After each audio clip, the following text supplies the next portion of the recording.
தினமணி நேயர்களுக்கு வணக்கம். ஒரு சில சென்னை சூப்பர் கிங்ஸ் ஃபேன்ஸ் வந்து பண்டிகையை கொண்டாடுகிறே அப்படின்னு கொண்டாடக்கூடிய ஒரு அறிவிப்பு தான் வெளியாயிருக்கு. அது என்ன அப்படின்னா, சிஎஸ்கே உடைய தலைமை பயிற்சியாளர் பொறுப்புல இருந்து ஸ்டீஃபன் ஃபிளெமிங் விலகி இருக்கிறாரு. இது ஒரு மாதிரி சிஎஸ்கே அணி நிர்வாகம், ஸ்டீஃபன் ஃபிளெமிங் இவங்க ரெண்டு பேருமே மியூச்சுவலா எடுக்கப்பட்ட முடிவு அப்படின்னு சொல்லியிருக்கிறாங்க. ஸோ சிஎஸ்கே மட்டும் கிடையாது, சூப்பர் கிங்ஸ் உடைய பிரான்சைஸ்ல இருந்து எல்லா ஹெட் கோச் பொசிஷன்ல இருந்தும் அவர் விலகி இருக்கிறாரு. இதுதான் வந்து செய்தி. ஸோ இதை பத்தி பேசுறது தான் வந்து திரும்பவும் ஐபிஎல் மாதிரியே நானும் தமிழும் வந்திருக்கிறோம்.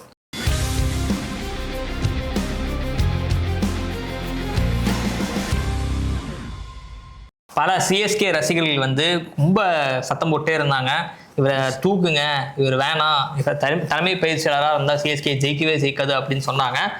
சிஎஸ்கே அணி நிர்வாகம் வந்து காது கொடுத்து கேட்டாங்க அப்படின்னு நினைக்கிறேன். கண்டிப்பாக. ஏன்னா லாஸ்ட் 3 சீசன்ஸ் வந்து ரொம்ப டிசப்பாயிண்டிங்காக போயிட்டு இருந்துச்சு.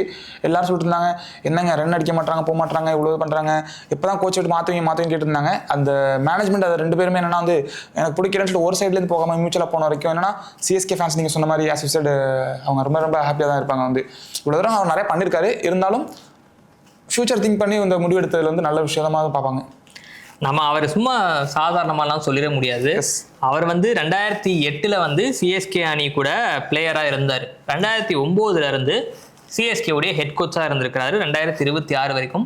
நடுவில் 2016-17 சிஎஸ்கே பேன் செய்யப்படுது. அந்த காலகட்டங்களில் ரைசிங் புனே சூப்பர் ஜெயின்ஸ் அதனுடைய ஹெட் கோச்சாக இருந்திருக்கிறாரு.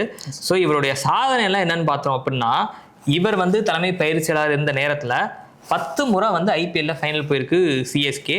அதில் மொத்தம் 5 முறை கோப்பை வென்றிருக்கிறாங்க. இது இல்லாமல் 2 முறை சாம்பியன்ஸ் ட்ராஃபியும் ஜெயிச்சிருக்காங்க, 2010-14 நினைக்கிறேன் நான்.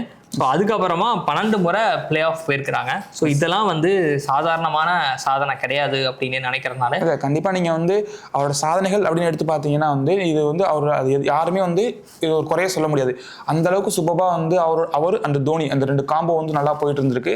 இப்போ இந்த கட்டாயம் வரதுக்கான சூழல் இல்லைன்னா கேம் வந்து மாடர்ன் கேம் ரொம்ப எவால்வேட் ஆச்சு, ஒவ்வொருத்தரும் நல்லா ஸ்கோர் பண்ணுறாங்க. இந்த சூழலுக்கு ஏற்ற மாதிரி அவரோட அச்சீவ்மெண்ட்ஸ் யாருமே வந்து இல்லைப்பா அவர் அச்சீவ் பண்ணல அப்படின்னு சொல்லிட்டு எல்லாரும் நிராகரிக்க முடியாது. ஆனால் இப்போ உள்ள கேம்க்கு ஏற்ற மாதிரி மாறிக்கல அப்படிங்கிறதா இத்தனை ஃபேன்ஸோட குற்றச்சாட்டாக வந்துச்சு. பார்க்குறவங்களுக்கு எல்லாருமே வந்து எப்படா தூக்குவாங்க அப்படிங்கிற மாதிரி இருந்த காரணம் என்னன்னா வந்து அந்த போர் பர்ஃபார்மன்ஸஸ் ரிசல்ட் தான். ஸோ நம்ம அவங்களோட சக்ஸஸ் பேசணும் அப்படின்னா அந்த காம்போ தான் நீங்கள் சொன்ன மாதிரி தோனி ஃபிளெமிங் காம்போ தான் சொல்லணும். அவங்க 2 பேரும் வந்து அட்டகாசமாக இருப்பாங்க. விளையாண்ட பிளேயர்ஸ்லாம் என்ன சொல்லுவாங்க அப்படின்னா, ஏதோ ஒரு டெசிஷன் எடுக்கணும் அப்படின்னா தோனியும் ஃபிளெமிங் ஒரு ரூம்குள்ள போயிடுவாங்களாம். போயிட்டு ரூம்லேருந்து வெளில வரும்போது அவங்க 2 பேரும் ஒரே முடிவோட தான் வருவாங்களாம். ஸோ அந்த அளவுக்கு அவங்க 2 பேருக்குள்ள ஒரு அண்டர்ஸ்டாண்டிங் இருந்தது அப்படின்னு சொல்லியிருந்தாங்க. ஸோ எல்லாரும் வந்து யங்ஸ்டர்ஸ் நோக்கி போய்கிட்டு இருந்த நேரத்தில் அவங்க ஒரு மாதிரி சீனியர் பிளேயர்ஸை நம்பி அவங்களுக்கு நீ மேட்சே அடிக்காட்டியும் பரவாயில்ல, 10 மேட்ச் நீ டக் அவுட் ஆறையா பரவாயில்லன்னு அவங்களுக்கு லாங் ரப் கொடுக்கறதாகட்டும். ஸோ இந்த மாதிரியான ஒரு சிஎஸ்கேவோட வின்னிங் டெம்ப்ளேட்னு எடுத்தோம் அப்படின்னா அதில் ஃபிளெமிங் தோனி காம்போல ஃபிளெமிங் அவங்க எக்ஸ்பீரியன்ஸ் ரொம்ப பிலீவ் பண்ணாங்க. அது வந்து நல்லாவே தெரிஞ்சு வந்து நிறைய ஈவன் வந்து அதுக்காக வந்து டாடி சார்மின்னு சொல்லலாம் கலாய்ச்சி சொல்லிட்டு இருந்தாங்க. அந்த மாதிரிலாம் இருந்து அதில் அவங்க கலாய்ச்சதுக்கு அப்புறம் சீசன் ஜெயிச்சாங்க. அந்த மாதிரி டீம் வச்சுட்டு வந்து அதில் சந்தேகமே இல்லை. இப்போ உள்ளதுக்கு எப்படி இருக்காங்க அப்படிங்கிறது தான் வந்து இப்போ ஒரு பெரிய டாக்காக போயிட்டு இருக்கு. ஸோ இப்போ சிஎஸ்கே வந்து ரொம்ப டவுன்ஃபாலாக இருக்குன்னு எதில் சொல்கிறாங்க அப்படின்னா, கடைசியாக 2023 கப் அடிச்சாங்க இல்லையா சிஎஸ்கே. ஸோ அதுக்கப்புறமா 2024 கோப்பை வந்து வெல்லலை. 2025 வந்து 10வது இடம் பிடிச்சாங்க. அதுதான் வந்து சிஎஸ்கே உள்ளதுலேயே வந்து ரொம்ப வர்ஸ்ட்டு. 2026 எல்லாருக்குமே தெரியும் 8வது இடம் பிடிச்சாங்க. 2024 வந்து அந்த கடைசி லீக் மேட்ச் ஜெயிச்சிருந்தா வந்து பிளே ஆஃப்ல போயிருப்பாங்க அப்படின்ற மாதிரி சூழல் இருந்தது. ஆனால் ஆர்சிபியோட தோத்துருவாங்க. அந்த மேட்ச் வந்து சிஎஸ்கே ஃபேன்ஸ் மறக்க முடியாதுன்னு நினைக்கிறேன். 18 எப்பொழுதும் சிஎஸ்கே வர்சஸ் எம்ஐ மேட்ச் வந்து ரொம்ப ஹை வோல்டேஜ் மேட்சாக பார்த்தது போயிட்டு ஆர்சிபி வர்சஸ் சிஎஸ்கே மேட்ச் ரொம்ப அதிகமாக பார்க்கப்பட்டது. அப்போ வந்து தோத்தது வந்து யாராலும் ஏற்றுக்கவே முடியல அந்த டைம்ல. ஸோ இந்த டவுன்ஃபால்னால தான் வந்து எல்லாருமே யோசிக்க ஆரம்பிச்சாங்க. 2026 வந்து ரொம்ப மோசமான ஒரு நிலை இருந்தனால சிஎஸ்கே வந்து தூக்கணும் அப்படின்னு சொன்னப்போ அப்போ நிறைய தகவல்லாம் வந்தது. இப்போ அடுத்து வந்து எம்எல்சி நடக்க போகுது. ஸோ எம்எல்சியில் வந்து பெர்ஃபார்மன்ஸ் எப்படி இருக்குன்னு பார்ப்போம். ஸோ அந்த பெர்ஃபார்மன்ஸ் அடிப்படையில் வந்து நம்ம அதுக்கப்புறமா முடிவெடுக்கலாம் அப்படின்னு சொல்லியிருக்கிறாங்க. ஆனால் ஃபிளெமிங்கோடைய துரதிருஷ்டம் இந்த எம்எல்சியில் அதான் யூஎஸ் நடக்கும் இல்லையா. ஸோ அதில் வந்து டிஎஸ்கே டெக்சாஸ் சூப்பர் கிங்ஸ் அவங்க வந்து லாஸ்ட் இடம் பிடிச்சிருக்காங்க பாயிண்ட்ஸ் டேபிளில். அது முடிஞ்சோடனே வந்து நன்றி வணக்கம் போட்டாங்க. அதாவது காலம் சூழல் எல்லாமே என்னன்னா வந்து அகேன்ஸ்ட் ஃபிளெமிங் இருக்கிறதா தான் அதை பார்க்க முடியுது.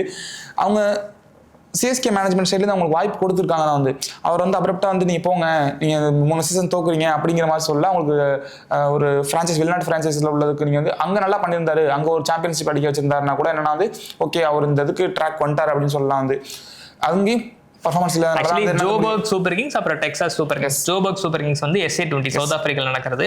ஸோ இது ரெண்டுக்குமே தலைமை பயிற்சியாளராக இருந்திருக்காரு. இது ரெண்டுலையுமே வந்து அவர் ஒரு சீசன் கூட அவங்க ஃபைனலுக்கு கூட்டிட்டு போல அவரு. ஸோ அவங்க இப்போ கடந்த 4 முறை நடந்திருக்கு இந்த 2 டோர்னமெண்ட்டுமே. இதில் ஜோபர்க் பார்த்தோம் அப்படின்னா 2022-23 2வது பிளேஸ் பிடிச்சிருக்காங்க பாயிண்ட்ஸ் டேபிள்ல. அதுக்கு அடுத்து எல்லாமே வந்து 4th பிளேஸ் தான் பிடிச்சிருக்காங்க. 4th பார்த்தா பெருசா தெரியும், நம்ம வந்து 6 டீம் பிளே ஆஃப் மட்டும் தான் அவங்க போறாங்க, ஃபைனல்ஸ்க்கு ரீச் பண்ணல அப்படிங்கிறது இருக்கு. இதுல இப்படி சொல்லும்போது இன்னொரு குற்றச்சாட்டு கூட வந்து ஃபேன் சைட்ல இருந்து என்னன்னா வந்து சொல்லிட்டாங்க, தோனி அண்ட் ஃபிளமிங் இந்த காம்போ இருக்கும்போது மட்டும் தான் அவங்க டைட்டில் அடிச்சிருக்காங்க. அப்படி சொன்னா கூட பரவாயில்ல. தோனி ஃபிளமிங் காம்போ இருந்ததான் அடிச்சிருக்கான்னு சொன்னா கூட பரவாயில்ல. தோனி இல்லாம ஃபிளமிங் நல்லா கப்படிக்க முடியாதுன்னு சொல்லி ஃபிளமிங் ரொம்ப மட்டப்படுத்துவாங்க. அந்த மாதிரி தான் பண்ணிட்டு இருக்காங்க. அது வந்து அவங்க சொல்றது உண்மையா பொய்யாங்கிறதுலாம் நம்ம அந்த ரொம்ப டிப்டா போகலாம். ஆனா அவங்க சொல்ற மாதிரி பேப்பர் தியேட்டிக்கலா பார்க்கும்போது அப்படி இருக்கும்போது தான் கப்படிச்சிருக்காங்க. இப்போ இது எதுக்கு சொல்ல வந்தோம்னா, அந்த அதர் ஃப்ரான்ச்சைஸ்ல வெளிநாட்டுல நடக்குதுல்ல, அங்க தோனி இல்லை வந்து வேற ஒரு பிளேயரோட கேப்டன்ஷிப்போட தான் வந்து அவர் வந்து டைப் பண்ணி விளையாண்டுட்டு இருக்காரு. அது கோச் பண்ணிட்டு இருக்காரு. அந்த கோச் பண்ணும்போது அங்க கப்படிச்சிருந்தாருன்னா அந்த விமர்சனங்களுக்கு முற்றுப்புள்ளி வச்ச மாதிரி இருந்திருக்கும். இல்ல என்ன நான் வந்து கோச்சிங் நல்லா பண்றப்பா அப்படிங்கிறதாவது ஒரு சான்ஸா இருந்திருக்கும். அப்ப இவங்க சொல்ற மாதிரி ஒருவேளை உண்மை இருக்குமோ, தோனி இவங்க காம்போ தான் நல்லா வின்னிங் காம்போ, மற்றவங்களுக்கு உங்களுக்கு செட் ஆகலையா அப்படிங்கிற மாதிரிலாம் வந்து தோணுது. இதுக்கு கவுண்டருக்கு நான் ஒரு பாயிண்ட் சொல்லுங்க. IPL 2016-17 வந்து CSK இல்லையா, ஸோ அப்போ வந்து ரைசிங் புனே சூப்பர் ஜெயன்ஸ் இருந்தது. அதுல வந்து ஹெட் கோச்சா ஃபிளமிங் இருந்தாரு. அதுல 2016 தோனி கேப்டனா இருந்தாரு. அப்ப வந்து அந்த டீம் வந்து குவாலிஃபை ஆகல பிளே ஆஃப். கண்டிப்பா. உடனே என்ன பண்ணாங்கன்னா கேப்டனை மாத்தினாங்க. தோனிட்டு அந்த கேப்டன்சி எடுத்துட்டு ஸ்டீவ் ஸ்மித் கிட்ட கொடுத்தாங்க 2017. அப்பவும் ஃபிளமிங் தான் கோச். ஸ்டீவ் ஸ்மித் இருந்தாரு, அவர் ஃபைனலுக்கு கூட்டு போனாரு. ஃபைனல்லயும் வந்து லாஸ்ட் ஓவர்ல ஸ்டீவ் ஸ்மித் அவுட் ஆயிடுவார். இல்லைன்னா அந்த முறை வந்து சாம்பியன்ஷிப் அடிச்சிருக்கும் Rising Pune Super Giants. Dhoni captaincy இல்ல. இப்ப சொல்லுங்க. நான் தான் சொன்னேன், இது வந்து என்ன ஃபேன்ஸ் பரவாயில்ல சொல்றாங்கன்னு சொன்னேன். தவிர வந்து அவங்க ஒவ்வொருத்தவங்களுக்கும் ஒன்று சொல்லுவாங்கல்ல, அதன்படி அவங்க சொன்னாங்க. அப்படி அது உண்மை, அவங்க கிடையாது, அவர் வந்து கேப்பபிளான ஆள் கிடையாது அப்படின்னு சொல்லி வந்து, ஏன்னா வந்து அவங்க சொன்ன மாதிரி மேபி அப்படியும் இருக்கலாம், இப்படியும் இருக்கலாம், அப்படினாலும் இருக்கலாம் வந்து. ஏன்னா அவருக்கு வந்து ஒரு பேட் லக்கா கூட இருந்திருக்கலாம் வந்து. அது கரெக்ட் தான். இப்போ ஆக்சுவலி இப்போ டெக்சாஸ்லயுமே வந்து அதே தான் நடந்திருக்கு. டெக்சாஸ்லயும் வந்து நம்ம பார்த்துட்டோம் அப்படின்னா முதல் சீசன் 2023 2வது பிளேஸ் பிடிச்சிருக்காங்க, 2024 3வது பிளேஸ் பிடிச்சிருக்காங்க, 2025 திரும்பவும் 2வது பிளேஸ், இப்போ 2026 கடைசி 6வது பிளேஸ் பிடிச்சிருக்காங்க பாயிண்ட்ஸ் டேபிள்ல. ஸோ இதுதான் வந்து இந்த முடிவுக்கு தள்ளி இருக்கு. பிளஸ் ஒன்ஸ் அந்த கேப்டன்சி இப்போ மாத்துறாங்க, ஒரு டிரான்சிஷன் போறாங்க அப்படின்னா நிச்சயமா வந்து கோச்சையும் மாத்துறது வந்து ஒரு நல்ல டிசிஷன் எல்லாருமே பார்ப்பாங்க. ஏன்னா ஒரு புது ரேப்போ செட் ஆகும் அப்படின்றதுல பார்ப்பாங்க. ஸோ அதன் அடிப்படையில் இந்த முடிவை எடுத்திருக்காங்கன்னு நினைக்கிறேன். ஸோ இப்போ அடுத்து யார் வருவாங்க அப்படின்னு தகவல்லாம் வருதுன்னா, அவர் ஒரு இந்தியனா இருக்கிறாரு அப்படின்னு சொல்லியிருக்கிறாங்க. அவர் பேர் வந்து ஹேமந்த் பதானி. அவரால் தான் சொல்லிட்டு இருக்காங்களா? அதான் ஒரு தகவல் இருக்கு, ஒரு பேச்சு இருக்கு, அவர் வரலாம். அவர் தமிழ்நாட்டை சேர்ந்தவர். டிசி நல்லா லீட் பண்ணிருக்காரு வந்து. எங்க 5th 6th தான் வந்திருக்காங்கன்னு நினைக்கிறேன். அவங்க வந்து என்னன்னா பிளேயர்ஸ் சொல்லுவாங்கல்ல, எப்பொழுதுமே கோச்சிங் அந்த கோச்சஸ் பொறுத்த வரைக்கும் அவங்க கோச் தான் கொடுக்க முடியும், கிரவுண்ட்ல உங்களுக்கு விளையாட முடியாது அப்படின்னு சொல்லுவாங்க. அது மாதிரி வந்து அவர் நல்லா தான் கோச் பண்ணாங்க. இந்த நாயம் ஃபிளமிங் மட்டும் பொருந்தது இல்லையா? பொருந்தாது நான் சொல்லலைங்க, அவர்கிட்ட இருக்குன்னு நான் சொன்னேன். அவர் வின்னிங் காம்போன்னு தான் சொல்லிட்டேன் வந்து. அவருக்கு பொருந்தும். என்னன்னா ஒரு லாங் ரோப் கொடுத்துட்டாங்க. இந்த ஒரு லாஸ்ட் 3 சீசன்ஸ் கண்டினியூஸாக வந்ததுனால தான் அந்த பிரச்சனை வந்து. கமிங் டு ஹேமந்த் பதானி பார்த்தீங்கன்னா வந்து அவர் நல்லா வந்து இது பண்ணிருக்காரு. அவங்க தோத்த கேம்ஸ்லாம் பார்த்தீங்கன்னு சின்ன சின்ன மிஸ்டேக் நம்ம நிறைய பேசியிருப்போம். மில்லர் அந்த ஒரு ரன், அப்புறம் வந்து க்ளோஸாக போயிட்டு தோக்குறது, இந்த மாதிரி தோத்துருக்காங்க வந்து. அப்போ கோச்சிங் நல்லா இருந்திருக்கு. பிளேயர்ஸ் வந்து அந்த ஆன் ஃபீல்டில் அந்த டைமில் அந்த மேட்ச் டைமில் பண்ண மிஸ்டேக்ஸ்லாம் குறைச்சிருந்தாங்கனாலே அவங்க வந்து வந்துருப்பாங்க வந்து. அப்போ ஒருவேளை அவர் வராருன்னா அது வந்து நல்ல மோதாக இருக்கும். ஸோ பார்க்கலாம் வந்து. ஸோ ஃபேன்ஸ் என்ன நினைக்கிறாங்க அப்படின்றது தெரியல. ஆனால் இது வரைக்கும் தகவல் என்னன்னா, ஹேமந்த் பதானின்னு ஒரு தகவல் வந்திருக்குது. இன்னொரு தகவல் என்ன வந்திருக்குதுன்னா, இப்போ ஆஸ் ஆஃப் நவ் வந்து ஃபிளமிங்கை மட்டும் தான் ரிமூவ் பண்ணியிருக்காங்க இல்லையா. பேட்டிங் கோச்சா எரிக் சிமன்ஸ் பவுலிங் கோச்சா இருக்கிறாரு. அவங்க 2 பேருடைய பதவி பத்தி எந்த அறிவிப்பும் நம்ம பேசிட்டு இருக்கிற இந்த நிமிஷம் வரைக்கும் வரல. ஆனா இப்போ என்ன தகவல் வருது அப்படின்னா, இந்த பயிற்சியாளர் குழுமம் ஃபுல்லாவே வந்து இந்தியர்களாக நிரப்பப்பட இருக்கு அப்படின்ற மாதிரியான ஒரு தகவல் வந்துகிட்டு இருக்கு. ஸோ ஆப்வியஸா ஹேமந்த் பதானி வந்தார் அப்படின்னா அவர் பிக் பண்ணக்கூடிய ஆட்களை வந்து அவருடைய கோச்சிங் ஸ்டாஃப்ல ஆட் பண்ணுவார் அப்படின்னு நினைக்கிறேன் நான். ஏன்னா அதுவுமே ரொம்ப முக்கியம் இல்லையா. கண்டிப்பா அந்த ரேப்போ கிரியேட் ஆகிறதுக்கு வந்து அவங்களுக்கும் செட் ஆஃப் ஸ்டாஃப்ஸ் இருப்பாங்க. அவங்க கூட தான் அவங்களுக்கு வந்து த்ரூ அவுட் அந்த கெரியர்ல வந்து அவங்களும் டிராவல் பண்ணிருப்பாங்க. அவங்க வந்து இன்னும் அவங்களுக்கு கம்ஃபர்டபுளா இருக்கும் வந்து. இன்னொன்னு ஃப்ரெஷ்ஷாக நீங்கள் சென்னை சூப்பர் கிங்ஸ் எதிர்பார்க்குறீங்கன்னா வந்து என்டையர் கோச்சிங் ஸ்டாஃப் செட்டப் மாற்றும் போது தான் உங்களுக்கு வந்து வரும். ஒரு ஆள் மட்டும் பார்த்தீங்கன்னா அப்போ என்னன்னா இந்த சொன்னால ஃபேன்ஸோட விமர்சனம் வந்து அப்போ ஃபிளமிங் மட்டும் தான் சரியில்லையா, அடுத்த ஒரு டோர்னமெண்ட் போயிட்டு அவங்க தோக்குறாங்கன்னா இப்போ வந்து என்னன்னா வந்து இப்போ என்டையர் ஸ்டாஃப்ல மாற்றணும்னு கேட்டிருப்பாங்க. அது வந்து ஒரு மாதிரி ஒரு அன்கம்ஃபர்டபுளாக இருக்கும். அப்போ புதுசாக உள்ளுக்குள்ள கொண்டு வரதான் வந்து ஃபுல்லாக மாத்திரம் தான் கரெக்டாக தான் இருக்கும், மூவாக இருக்கும். ஸோ அடுத்த ஒரு சீசன் ஐபிஎல் இருக்கு, அதுக்கப்புறமா மெகா ஆக்ஷன்லாம் வரும்னு நினைக்கிறேன் நான். ஸோ எனக்கு என்னன்னா இப்போ புதுசாக யார் கோச் வராங்கன்னு தெரியல. அவங்க வந்தாங்கன்னா அவங்க என்ன சேலஞ்ச் இருக்கும் அப்படின்னா டீமை ஃபர்ஸ்ட் செட் பண்ணணும். ஏன்னா ஏகப்பட்ட இடத்துக்கு பிளேயர்ஸ் இல்லை, டாப் ஆர்டருக்கு அவ்வளோ பெரிய ஆட்கள் இருக்கிறாங்க, ஃபினிஷிங்க்கு சரியான ஆட்கள் இல்லை. தூபேவெல்லாம் ஃபினிஷராக நம்பினோம்னா வேலைக்கு ஆகாது அப்படின்றது நம்ம எல்லாருக்குமே தெரிஞ்சு. இன்ஜுரி மேனேஜ்மெண்ட்டுக்கு ஃபர்ஸ்ட் அதுக்கு வந்து ஒரு அட்ரஸ் அவங்க கண்டுபிடிச்சே ஆகணும். ஏன்னா கண்டவனிக்கு எல்லாரும் இன்ஜுரி ஆகிறாங்க, முக்கியமான பிளேயர்ஸ்லான்றப்போ அதை எப்படி சார்ட் அவுட் பண்ணணும். இப்போ பிளேயர் ஏ இன்ஜுரி ஆனார்னா அவருக்கான ரிப்ளேஸ்மெண்ட்டாக பிளேயர் பின்னு ஒருத்தர் இருக்கணும். ஸோ இந்த மாதிரியான விஷயங்கள்லாம் வந்து அவங்க செட் பண்ணணும் அப்படின்னு நினைக்கிறேன் நான். இதுலேயே இந்த டாக் பண்ணும்போது இடையில அதுவும் போயிட்டு இருக்கு, ட்ரேடிங் சம்பந்தமா ரொம்ப நாளாவே வந்து ஆரம்பிச்சிருவாங்க. இப்பவும் போயிட்டு இருக்கு. என்னன்னா வந்து ஒரு 2-3 பிளேயர்ஸ் ட்ரேடிங் எடுக்க போறோம், மேபி இது வந்து ஹர்திக் பாண்டியா உள்ளுக்குள்ள வரலாம் அப்படிங்கிற மாதிரி சொல்றாங்க. சில டைம் என்னன்னா வந்து இந்த டெல்லி கேபிட்டல்ஸ் வந்து அசுதோஷ் சர்மா இருக்கார்ல, அவரை கூட வரதா பேசிட்டு இருக்காங்க. இப்படி எல்லாமே வந்து ஒரு ஃபினிஷிங் கால் வேணுங்கிறதுனால இந்த மாதிரி ரோலை குறி வச்சு அவங்க ஆள் தேடிட்டு இருக்காங்க. வந்து அவர் பவுல் ஹர்திக் பாண்டியா எடுத்தாலும் அவர் பவுல் பண்ணுவார், ஃபினிஷிங் பண்ணி தருவார். இப்போ இந்த ட்ரேடிங் வந்து என்னன்னா இன்னும் கொஞ்ச நாள் கமிங் டேஸ்ல வந்து தெரிய வரும் யார் பண்றாங்க, என்னென்ன மாதிரி வரப்போகுது அப்படிங்கிறது வந்து இன்னும் வந்து அவங்க வந்து அனௌன்ஸ்மெண்ட் எதிர்பார்த்துட்டு இருக்கலாம் சிஎஸ்கே. ஸோ நம்ம வந்து ரசிகர்களுக்கு என்ன செய்தி அப்படின்னா சிஎஸ்கே இது வரைக்கும் ஒரு ஃபார்மேட்ல விளையாடிட்டு வந்துருப்பாங்க. ஸோ அந்த டெம்ப்ளேட் வந்து முற்றிலுமாக உடைபட போகுது. ஒரு புது எனர்ஜி கிடைக்க போகுதுன்னு நினைக்கிறேன் சிஎஸ்கே டீமுக்கு. ஏன்னா புதுசாக ஆட்கள் வந்தாங்கன்னா புதுசாக ஐடியாஸ் கிடைக்கும். ஸோ புது ஐடியாஸ் இருக்கு அப்படின்னா புது அப்ரோச் இருக்கும். ஸோ வீரர்கள் வந்து வேற மாதிரி செயல்பட ஆரம்பிப்பாங்க. நம்ம இதுக்கு முன்னாடி இருந்தப்போ ஒருத்தர் விளையாடலைன்னா ரொம்ப நாள் அவருக்கு வாய்ப்பு கொடுப்பாங்கன்ற அந்த மாதிரியான இது இல்லாமல் இருக்கலாம். பிளஸ் சீனியர்ஸ்க்கு நிறைய வாய்ப்பு கொடுக்கணும், எக்ஸ்பீரியன்ஸ்க்கு வாய்ப்பு கொடுக்கணும் அப்படின்ற இது பிலாசபிலாம் இல்லாமல் போகுமா என்னன்றது தெரியல. ஆனால் முற்றிலுமாக ஒரு புது பிலாசபி, புது அப்ரோச், புது சிந்தனை வந்து சிஎஸ்கே செயல்படும் நினைக்கிறேன். ஸோ சிஎஸ்கே ரசிகர்கள் ஒரு புதுவிதமான ஒரு கேமை தான் வந்து பார்க்க போறாங்க அப்படின்னு நான் நினைக்கிறேன் நான். கண்டிப்பா. ஏன்னா நீங்கள் சொல்ல மாதிரி எல்லாமே இது பிராண்ட் நியூ. இப்போ புதுசாக வந்துன்னா நீங்கள் எதிர்பார்த்து கேட்ட எல்லா ஃபேன்ஸ் எதிர்பார்க்குற மாதிரியான ஒரு டீமாக வந்து ரெடி பண்ணுறது தான் இவங்க ட்ரை பண்ணுறாங்க. ஃபேன்ஸ்க்காக மட்டும் இல்லை, அடுத்த சீசனில் நீங்கள் வந்து டைட்டில் வின் பண்ணணும் அந்த ஒரு லெகசின்னு சொல்லிட்டு மெயின்டைன் பண்ணுறாங்களா. அது இவ்வளோ வருஷம் வந்து நல்லா விளாண்டு கப்பு ஜெயிச்சு வச்சுக்கிற டீம் வந்து லாஸ்ட் 3 சீசன்ஸ் பார்க்கும்போது நீங்கள் நாடா அப்படி இருந்தீங்க ஒரு ஒன்ஸ் அப்பான டைம் அப்படிங்கிற மாதிரி இருந்தீங்களா அப்படிங்கிற மாதிரி ரொம்ப புவராக பண்ணிட்டு இருக்காங்க. அதை ரீஃபில் பண்ணணும்னா இந்த இது வந்து கண்டிப்பாக தேவை. இந்த விஷயத்துல நீங்க கோச்சிங் சொல்லும்போது ஏதோ பிரெண்டன் மெக்லம் பத்தி சொல்லணும்னு ஏதோ சொல்லிட்டு இருந்தீங்க. வந்து பிரெண்டன் மெக்லம் வரதுக்கு முன்னாடி இதுல கோச்சிங்ன்றப்ப கேப்டனை முடிச்சுட்டு வந்துடலாம்னு நினைக்கிறேன் நான். ஸோ இப்போ கோச்சிங் ஸ்டாஃப் மாத்திருக்காங்க, ரிசல்ட் வரல அப்படின்றனால ஆப்வியஸா அடுத்து கேப்டனுக்கும் அது போகும்னு நினைக்கிறேன் நான். ஸோ ருத்துராஜ் கைக்வாட் அடுத்த வருஷம் அவர் கேப்டனா இருக்கிறதுக்கான வாய்ப்பு அதிகம். ஒருவேளை அடுத்த சீசனும் வந்து சிஎஸ்கே பிளே ஆஃப் போகல அப்படின்னா புது கோச்சிங் ஸ்டாஃப் வந்து கேப்டன்சி மாற்றணும்னு ஏதாவது விரும்புறாங்க அப்படின்னா மேனேஜ்மெண்ட் வந்து அதுக்கு இசைவு தெரிவிப்பாங்க அப்படின்னு நினைக்கிறேன் நான். ஸோ ருத்துராஜ் கைக்வாடுக்கும் பெரிய ஒரு ப்ரெஷர் இருக்கு. அடுத்த வரிசையில கேப்டன்களும் காத்துக்கிட்டு தான் இருக்கிறாங்க. கண்டிப்பா வந்து நீங்க ருத்துராஜுக்கு வந்து நம்ம இன்னொரு வாய்ப்பு கொடுக்கலாம். ஏன்னா வந்து நம்ம அவருக்கு ஒரு டைம் பார்த்தீங்கன்னா மெகா ஆக்ஷனில் எடுத்து இந்த பிளேஸ் அவருக்கு வந்து பெருசாக செட் ஆகலை. வந்து இன்னொன்று செகண்ட் சீசனில் பார்க்கும்போது அவருக்கு இப்போ சீசனில் ரீசன் முடிஞ்ச சீசனில் வெறும் இன்ஜுரி போகிறாங்க. நல்லா விளாண்டுருந்தாங்க, அதுவும் அந்த 4-5 மேட்ச்க்கு அப்புறம் தான் நல்லா விளாட ஆரம்பிச்சாங்க. அதுக்கப்புறம் ஒரு இன்ஜுரி போகும்போது அவரால் ஒன்றும் பண்ண முடியல. இப்போ இந்த கோச்சிங் செட்டப்லேருந்து வந்து ஒரு எக்ஸ்பீரியன்ஸை நம்பி மட்டும் போன கோச்சிங் செட்டப்லேருந்து போயிட்டு புதுசாக ஒரு கோச்சிங் செட்டப் கொண்டு வராங்க. இப்போ அதுக்கு கீழே அவர் எப்படி வந்து பிளேயர்ஸ்லேருந்து வந்து ஒரு இன்புட்ஸ் வாங்கி எப்படி வந்து அவர் செயல்பட வைக்கிறாரு, ஒரு கேப்டன் எப்படி செயல்படாருன்னு தெரிஞ்சுன்னா அந்த ஒன் சீசன் என்ன இருக்கும். இல்லை நெக்ஸ்ட் சீசனும் இப்படி தான் மோசமாக விளாண்டு ஒரு 8, 9, 10 இந்த மாதிரிலாம் ஃபினிஷ் பண்ணுறாங்கன்னா அப்போ கண்டிப்பாக ஆப்வியஸாக வந்து என்னன்னா அந்த அடுத்த கேப்டன் வந்து தூக்கிடுவாங்கன்னு நினைக்கிறேன். கண்டிப்பாக. ஸோ இப்போ வர நான் வந்து பிரெண்டன் மெக்லமுக்கு நம்ம வந்து இந்த இதை ஆரம்பிக்கிறப்போ பண்டிகையை கொண்டாடுங்களே அப்படின்னு ஆரம்பிச்சிருந்தேன் நான். ஸோ சிஎஸ்கே ரசிகர்கள் அப்படி கொண்டாடணுமா வேணாமா அப்படின்றது எனக்கு தெரியல. ஆனால் யாரெல்லாம் டெஸ்ட் கிரிக்கெட் லவ் பண்றாங்களோ, இந்த கிரிக்கெட் பியூரிஸ்ட் மென்டாலிட்டி இருக்கிற ஆட்கள் யாரோ, இங்கிலாந்து கிரிக்கெட்டை ரெகுலரா ஃபாலோ பண்றவங்க யாரோ, அவங்க வந்து நிச்சயமா பண்டிகையை கொண்டாடி தான் ஆகணும். காரணம் என்ன அப்படின்னா இங்கிலாந்து டெஸ்ட் அணியுடைய ஹெட் கோச் பதவியில இருந்து பிரெண்டன் மெக்லமை சாக் பண்ணிட்டாங்க, நீக்கிட்டாங்க.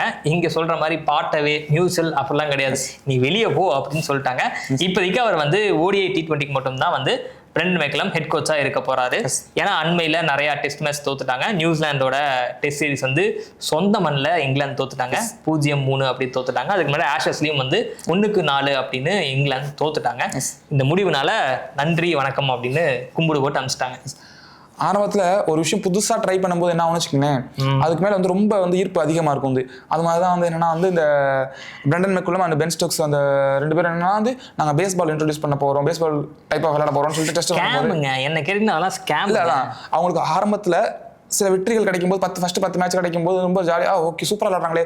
அவங்க என்ன சொன்னாங்கன்னா பார்க்குற ஸ்பெக்டேட்டர்ஸும் வந்து அந்த ரசிகர்களும் வந்து என்ஜாய் பண்ணணும், டெஸ்ட் மேட்ச் போரிங்காக பார்க்கக்கூடாது அப்படின்னு சொன்னாங்க. வந்து நீங்கள் சொன்ன மாதிரி எனக்கு வெற்றி தோல்விலாம் முக்கியம் இல்லை, என்டர்டெயின் பண்ணணும் அப்படின்னு சொன்னாங்க. ஆனால் இப்போ என்ன ஆகுதுன்னா டெஸ்ட் ரசிகர்களே நீங்கள் இப்படி விளையாட வேணாம்ப்பா, நீங்கள் வந்து உங்களோட நேச்சர் ஆஃப் அதாவது டெஸ்ட்டோட நேச்சரே கெடுக்காதீங்க அப்படிங்கிற மாதிரி சொல்கிற அளவுக்கு மாறிட்டாங்க.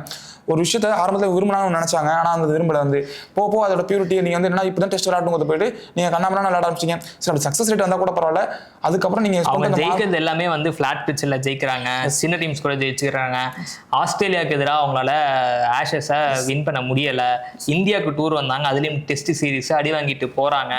இந்தியா இப்போ அண்மையில் போயிருந்தாங்க, அந்த சீரீஸ்ல அவங்களால ஜெயிக்க முடியல, ட்ரா பண்ண முடிஞ்சது. இத்தனைக்கும் வந்து அது ஒரு யங் இந்தியன் டீம் தான் அது.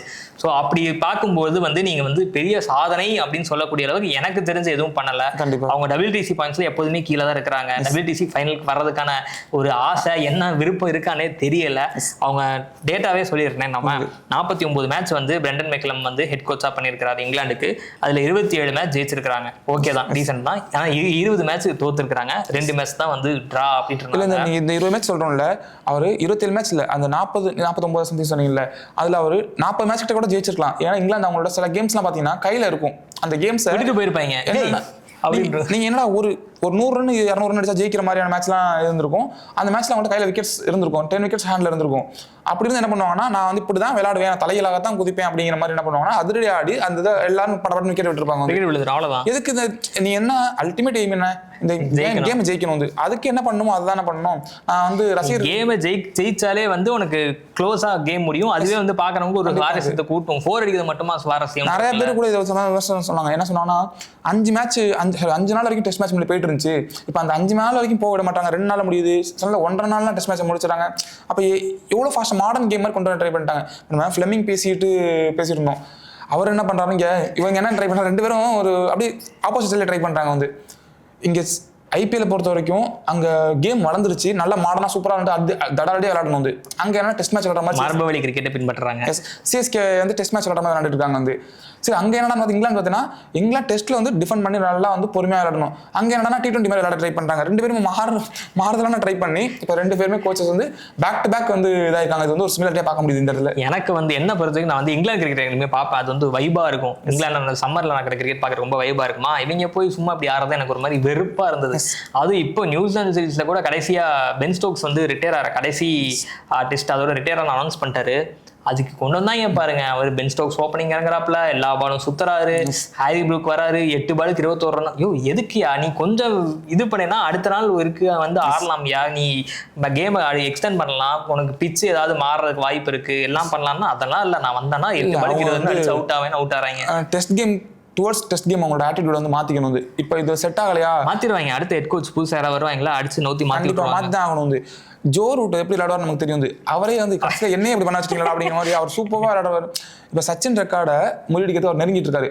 இவர் மட்டும் இந்த 49-50 மேட்ச் சம்திங் சொன்னீங்கல்ல, அந்த பிரெண்டன் மெக்கலம் கோச் டைம்ல, இந்த டைம்ல மட்டும் அவர் வேற யாராவது கோச்சா இருந்து ஜோர் விளையாண்டு இருந்தாருன்னா அவர் நேச்சுரல் கேம் விளையாண்டு நேரத்துக்கு அந்த சாதனையை பீட் பண்ணிருப்பாருன்னு எனக்கு வந்து பர்சனலா அது ஃபீல் ஆகுது. வந்து இன்னும் ஒரு 1000 1500 ரன் தான் லீடிங் ரன் ஸ்கோர்ல இருக்குது, top most runs in test கிரிக்கெட்ல. வந்து அவர் நல்ல டச்சில் தான் இருக்காரு. ஸோ வந்துருவாருன்னு நினைக்கிறேன் நான்.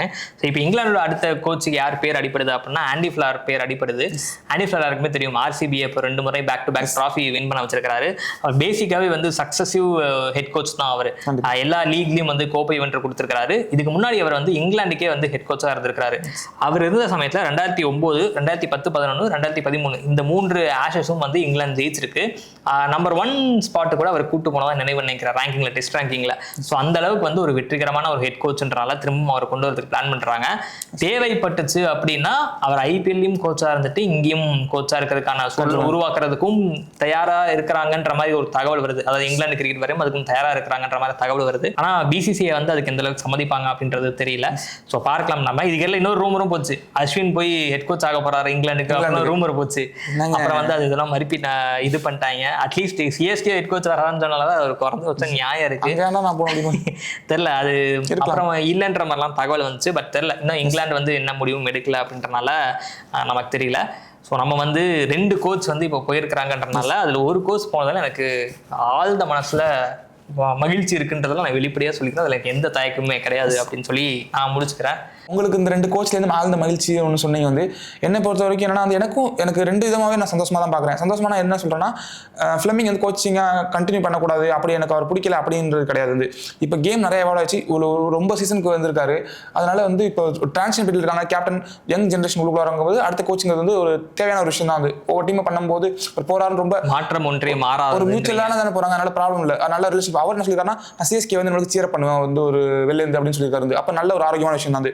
இங்கிலாண்டை பொறுத்த வரைக்கும் உங்களுக்கு விமோசனம் கிடைச்சிருச்சு, உங்களுக்கு வந்து நல்ல ஒரு இன்னொரு கோச் வர்றாங்க. ஏன்னா வந்து நீங்கள் அவரை ஏன் ஒயிட் பால் கோச் மட்டும் தூக்கமாக வச்சுருக்காங்க, ஏன்னா ஒயிட் பாலுக்கு அவரோட டெம்ப்ளேட் வந்து செட் ஆகும். வந்து அதே விளையாடணும் போகிறது வந்து இங்கே ரெட் பால் கிரிக்கெட் வந்து அவர் வந்து அந்த இதை வந்து கெடுத்து வர மாதிரியான ஒரு இதாக சூழல் தான் இருக்குது. அந்த பியூரிட்டி போகுதுங்க பட்சத்தில் அடுத்த கோச்சுக்கு கீழே அவங்க நல்லா விளையாடுவாங்க. அப்போ 2 டிசிஷனுமே வந்து ஒன்று இந்த எக்ஸ்டெண்டில் சந்தோஷமாக இருக்குது, இன்னொரு இந்த எக்ஸ்டெண்டில் வந்து என்னன்னா வந்து ஓகே அவர் வந்து ஒயிட் பால் மட்டும் பார்க்கட்டும், டெஸ்ட் கிரிக்கெட்டுக்கு வேறு ஏதாவது இருக்கட்டும், டெஸ்ட் கிரிக்கெட் வந்து அது காப்பாற்றப்படணும் அப்படியே இருக்கட்டும். அந்த மாதிரி ஒரு எப்படி ஒரு 5 டேஸ் கொண்டு போயிட்டு ஒரு டஃபாக விளையாடுவாங்க, அந்த மாதிரி இருக்க பார்க்க தான் வந்து இன்ட்ரெஸ்டிங்காக இருக்கும் அப்படிங்கிறது எனக்கு தோணுது. ஸோ பார்க்கலாம் மக்களே, நம்ம இப்போ வந்து நம்ம உங்ககிட்ட என்ன கேள்வி கேட்க போகிறோம் அப்படின்னா, ஃப்ளெமிங்கை ஹெட் கோச்லேருந்து தூக்கியிருக்கிறாங்க, அது உங்களுக்கு மகிழ்ச்சியான செய்தியா இல்லை துயரமான செய்தியா அப்படின்றத கமெண்ட் பண்ணுங்கள். ஃப்ளெமிங் அடுத்து யார் ஹெட் கோச்சா வரணும், அவர் ஹேமங் பதானியா இல்லை வேற யாராவது வரலாமா, இல்லை இந்தியா இல்லாமல் வெளிநாட்டிலேருந்து யாராவது வரலாமா அப்படின்ற உங்களுடைய தாட் என்ன அப்படின்றத கீழே கமெண்ட் பண்ணுங்க.